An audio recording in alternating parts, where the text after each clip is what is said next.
Mes chers amis, prenez un billet, une pièce, mettons dans la boîte tzedaka, tous ensemble, ensemble la prière, ensemble la tzedaka, et ensemble nous allons partager une pensée pour aujourd'hui, la veille de 7 Adar. Demain, le 7e jour de mois d'Adar, qui est le jour de la naissance et de la disparition de Moshe Rabbeinu. Eh bien, j'ai une question à vous poser. Combien de fois est-ce que le nom de Moshe Rabbeinu est mentionné dans la Torah? Alors, mes chers amis, vous pouvez commencer à compter, mais je vais vous aider.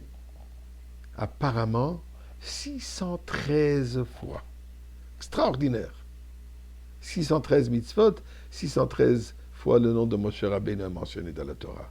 Mais ce qu'il y a d'ironique, que dans la paracha de cette semaine, qui est proche, qui est dans la semaine de la naissance et de la Hiloula, de la disparition de Moshe Rabbeinu, son nom n'est pas mentionné du tout, malgré le fait que depuis son apparition, depuis la naissance de Moshe Rabbeinu, jusqu'à la fin de Dvarim, son nom est mentionné dans toutes les parchiotes.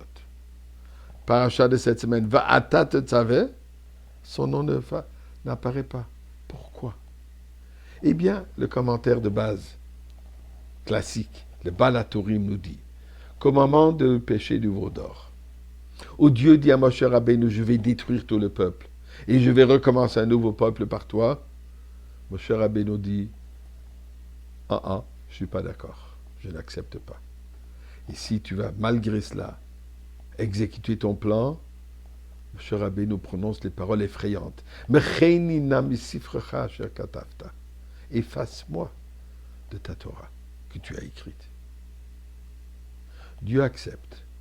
Mais étant donné que Moshe Rabbeinu demande, déclare, efface-moi de la Torah, il y a une paracha où son nom n'est pas mentionné.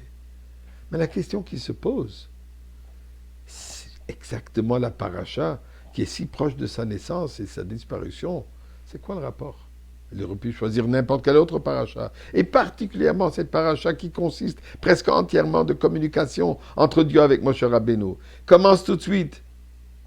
Va'ata tetzaveh el bnei Israël. Et tu vas leur ordonner à quoi? Qu'ils amènent de l'huile pour allumer la menorah. Dieu lui dit comment faire les vêtements du Kohen. Il lui communique comment inaugurer le Mishkan. Toute la paracha est presque entièrement une communication, une discussion entre Dieu et Moshe Rabbeinu. Alors dans celle-là, le nom n'est pas mentionné.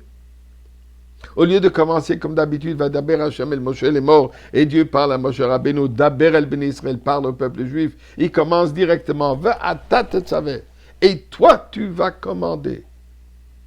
Ça paraît un peu dérogatoire.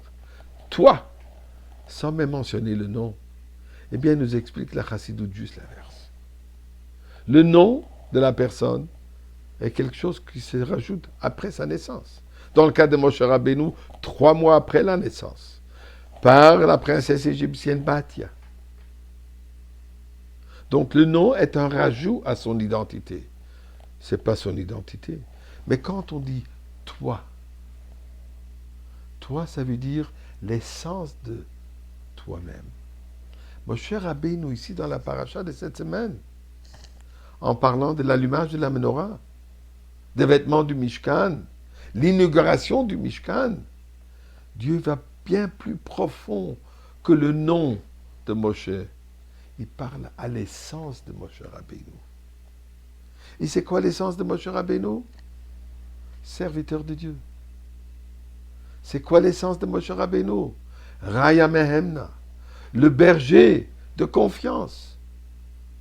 Et puisqu'il est le berger de confiance, c'est pour ça qu'il a ce courage de dire à Kadosh Baruch Hu, je reste avec mon peuple. Si tu vas les détruire, je vais avec eux. Et Dieu accepte et pardonne.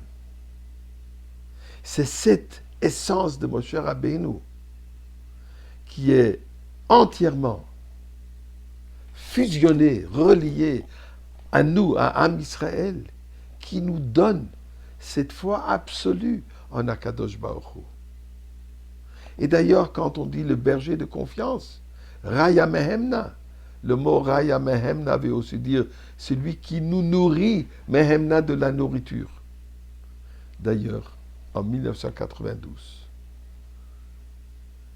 proche, quand le rabbi a été frappé d'une attaque cérébrale, le rabbi, personnellement, a distribué un mamar, un discours chassidique intitulé Va'ata Tetzaveh, dans laquelle s'est expliqué cette relation de Moshe Rabbeinu avec le peuple et Am Israël, et la relation de chaque Moshe Rabbeinu de toute génération, dans notre cas, le rabbi, qui nous nourrit de cette foi absolue que nous avons besoin, particulièrement dans ces derniers moments avant la Goula, pour recevoir, pour accueillir Mashiach dans le Beth Amikdash, le troisième qui est éternel.